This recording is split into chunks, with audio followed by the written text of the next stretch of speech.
Olá, meu nome é Vinícius. Denise, Natália, George. Emily. Nós somos alunos de Engenharia do Centro Universitário FEI e esse vídeo é na matéria de Física 2, o assunto é termodinâmica. Inicialmente, eu vou falar sobre o que é uma máquina térmica.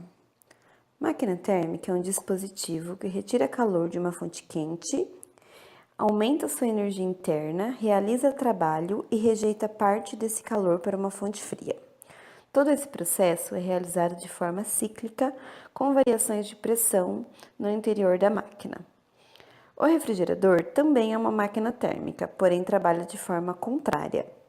Ele retira calor de uma fonte fria, no caso o interior da geladeira, e a partir da realização de trabalho de um motor, há o lançamento de energia em forma de calor para a fonte quente, que no caso é o ambiente externo da geladeira.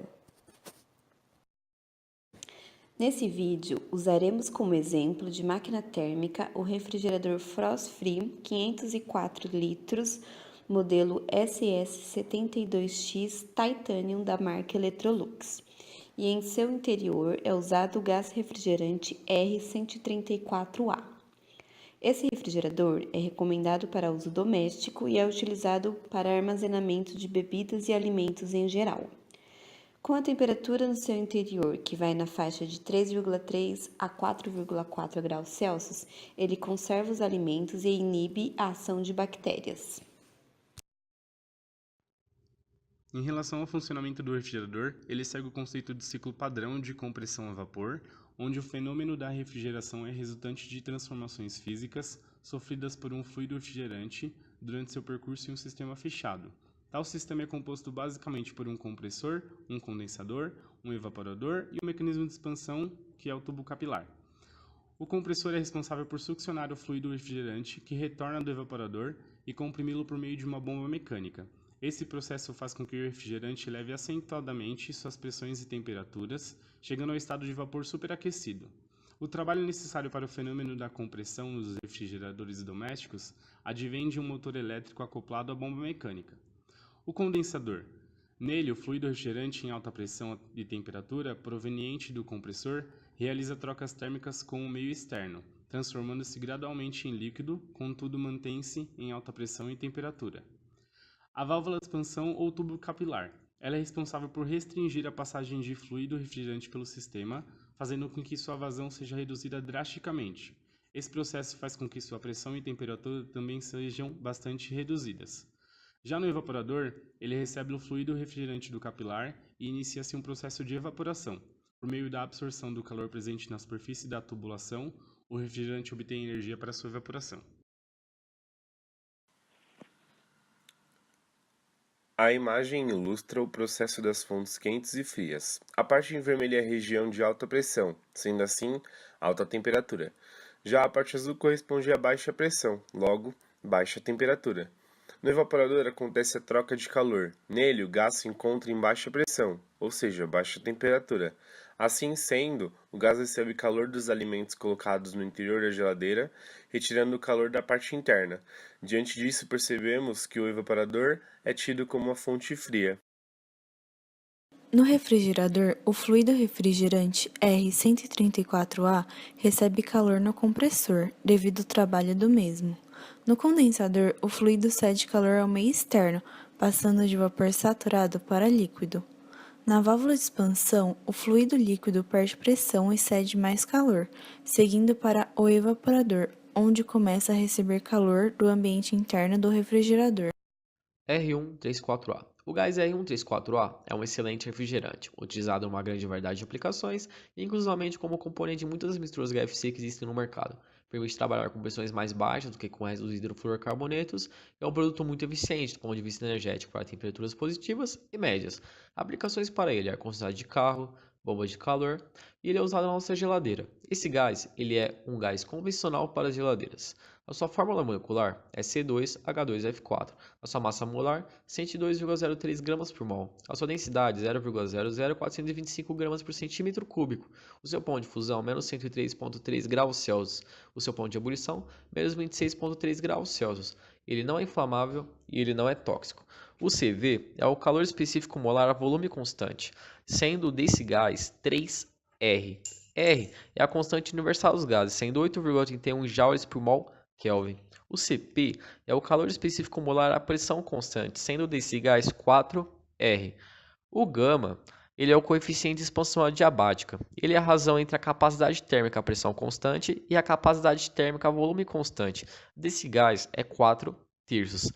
F desse gás seria 6 graus de liberdade. Mas o que é 1 grau de liberdade? Esses graus são as formas diferentes pelas quais a molécula desse gás pode armazenar energia.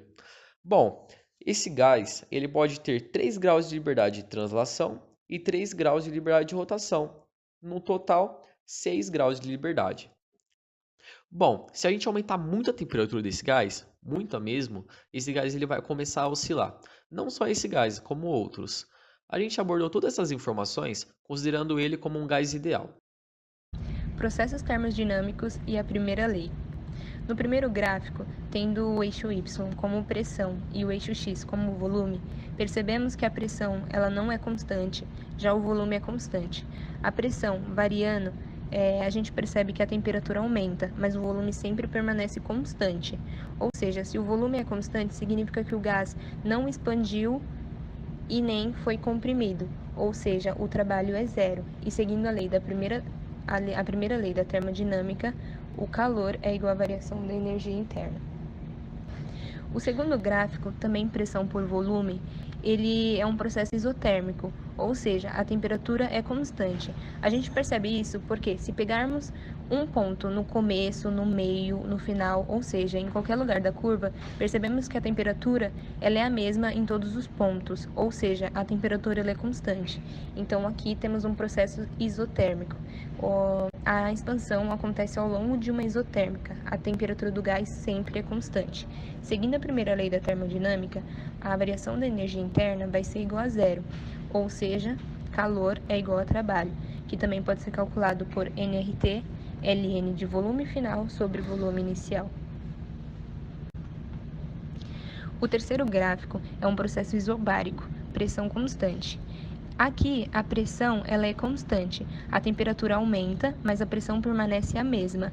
O volume ele varia, então aqui há um trabalho. Seguindo a primeira lei da termodinâmica, o calor é igual ao trabalho, mas a variação da energia interna, que também pode ser calculado pela área do gráfico.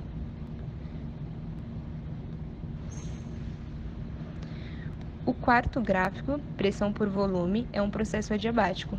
O processo adiabático ele se caracteriza por não ter nenhum calor envolvido, ou seja, é como se fosse um meio isolado. E também, todos os pontos da curva que a gente pegar, a gente vai ter temperaturas diferentes. E o processo adiabático muitas das vezes são confundidos com os processos isotérmicos, mas devemos lembrar que o isotérmico eles têm todos os pontos de temperaturas iguais. Já o processo adiabático não tem nenhum ponto de temperatura igual. E é o que diferencia um do outro, pois quando a gente olha um ou outro, a curva pode ser bem parecida. Diagrama PV de um refrigerador. Abaixo, podemos analisar um diagrama PV, sendo o eixo Y a pressão e o eixo X o volume. O processo do 1 para o 2 é uma compressão adiabática, ou seja, não envolve calor. O processo dos 2 para o 3 é um resfriamento isobárico, ou seja, o gás ele está resfriando de uma maneira que a pressão é constante. Do 3 ao 4, eu tenho um processo de condensação. A matéria está saindo do estado gasoso e está indo para o estado líquido. Do 4 para o 5, eu tenho uma expansão adiabática, ou seja, o gás ele está expandindo de forma que não envolve calor. Do 5 para o 1, eu tenho uma vaporização do gás, mas de uma forma isobárica, ou seja, pressão constante. Não devemos esquecer que o trabalho é numericamente proporcional à área sobre a curva do diagrama PV e também pode ser calculado sendo como a integral do volume final para o volume inicial, P vezes ΔV. E também, o volume final, quando ele é maior do que o volume inicial, o trabalho ele é maior do que zero, ou seja, o trabalho é realizado pelo gás ao se expandir. Também, o volume final, quando ele é menor que o volume inicial, significa que o trabalho ele vai ser menor que o zero, sendo assim, trabalho realizado sobre o gás ao comprimi-lo. Volume final também é quando ele for igual ao volume inicial, significa que o trabalho é igual a zero, ou seja, só existe trabalho quando existe variação de volume. O compressor gera trabalho quando acionado, uma vez que ocorre transferência de energia de um sistema para outro. No refrigerador escolhido, é possível calcular o trabalho do compressor através da tensão igual a 127 volts e corrente igual a 2,4 amperes. O trabalho W do compressor é igual a 127 vezes 2,4, resultando em 304,8 joules por segundo. Como há trabalho sendo realizado apenas no compressor, o trabalho total é igual ao trabalho do compressor. A quantidade de calor da fonte fria rejeitada por uma fonte quente pode ser dada através do coeficiente de desempenho K. K é igual a Q congelador dividido por W. Adotando o coeficiente de desempenho igual a 5 para casos gerais de geladeiras domésticas, tem-se que 5 é igual a Q congelador dividido por 304,8, resultando em Q congelador igual a 1524 joules. O condensador é onde o calor do gás é dissipado para o ambiente externo do refrigerador. Para calcular a quantidade de calor cedida, tem-se que Q condensador é igual à quantidade de calor retirada do interior da geladeira mais o trabalho produzido pelo compressor. Sendo assim, Q condensador é igual a 1524 mais 304,8, resultando em 1828,8 joules. O calor total é dado pela soma do calor do condensador e calor do congelador, resultando em 3.352,8 joules. Sistemas auxiliares. No refrigerador, há sistemas que não participam do ciclo principal de refrigeração, mas auxiliam e complementam o mesmo. Por exemplo, o sistema de filtragem, o termostato e o sistema de amortecimento. No sistema de filtragem, o processo ocorre no filtro secador, localizado na posição vertical logo após o condensador, facilitando a saída do fluido refrigerante. O filtro tem telas na entrada e saída e dentro há um material dessecante que retém umidade e partículas sólidas que possam estar no fluido refrigerante. O termostato tem a função de controlar a temperatura no interior da geladeira, mantendo-a estável. Ele atua parando ou colocando em funcionamento o compressor automaticamente, dependendo da temperatura interna. O sistema de amortecimento ocorre dentro do compressor, por meio de um determinado tipo de óleo que lubrifica o motor, permitindo a minimização de impactos e ruídos e proteção contra a corrosão. Para ser um bom gás refrigerante, a substância deve apresentar as seguintes propriedades: liquefazer-se a pressões bandeiradas, evaporar-se a pressões acima da pressão atmosférica, ter pequeno volume específico, ter um elevado calor latente de vaporização, ser quimicamente estável, não ser corrosivo, não ser inflamável, não ser tóxico, permitir fácil localização de vazamento, não atacar o óleo lubrificante ou provocar qualquer efeito indesejável em outros componentes do ciclo de refrigeração e não atacar ou deteriorar alimentos em caso de vazamento. O gás R134A e o R410A, ambos já são utilizados atualmente, porém a geladeira que a gente escolheu utiliza o R134A. Assim como podemos ver na tabela, eles são bem parecidos, eles têm o mesmo potencial de aquecimento global, embora eles tenham algumas diferenças também. O R134A tem um ponto de ebulição de menos 26,05 graus Celsius, enquanto o R410A tem um ponto de ebulição de menos 52,17 graus Celsius. A pressão do R134A à temperatura ambiente é de 4,76 atm, enquanto a do R410A é de 13,6 atm. Devido a todos esses dados apresentados, acreditamos que a troca do R134A pelo R410A possivelmente possa melhorar o desempenho da nossa geladeira. Além da melhoria do coeficiente de desempenho, temos também uma redução no impacto ambiental por meio dos compressores com velocidade variável.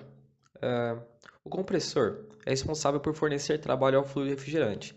Entretanto, o seu funcionamento não é contínuo. Existe no interior dos refrigeradores termostatos ou sensores eletrônicos ajustáveis que controlam o período ligado e desligado em função da temperatura interna do produto. Muitos são os fatores que afetam o consumo de energia de um refrigerador, entre eles a eficiência do compressor, o fluido refrigerante utilizado e sua isolação térmica. Em países como o Brasil, que é o nosso, onde a frequência de energia gerada é 60 Hz, os compressores funcionam em uma rotação próxima a 3.600 RPM. A cada rotação do compressor, o pistão compressor, conforme a gente vê aqui na figura 1, emite o refrigerante comprimido para os demais componentes do sistema. Desta maneira, a capacidade do compressor é fixa, ou ele está desligado ou está ligado em sua rotação nominal. Desta forma, o sistema acaba sendo projetado para atender a máxima carga térmica necessária, já que o compressor estará ligado, capacidade máxima, ou desligado, não há bombeamento de fluido refrigerante para o sistema.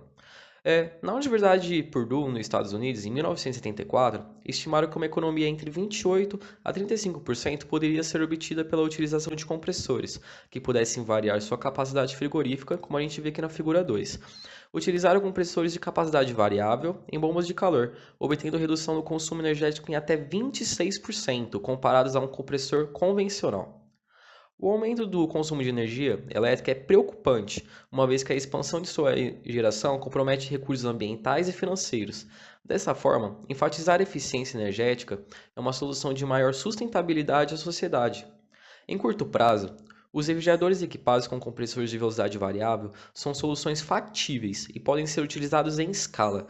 Seu preço pode ser atrativo ao mercado caso o governo opte, por exemplo, pela redução de impostos a esses produtos. Em tempos de escassez de recursos energéticos, o incentivo e uso de novas tecnologias ele é muito importante. Isso poderia melhorar muito a nossa geladeira, aumentando sua eficiência energética, diminuindo o custo por ela, entende?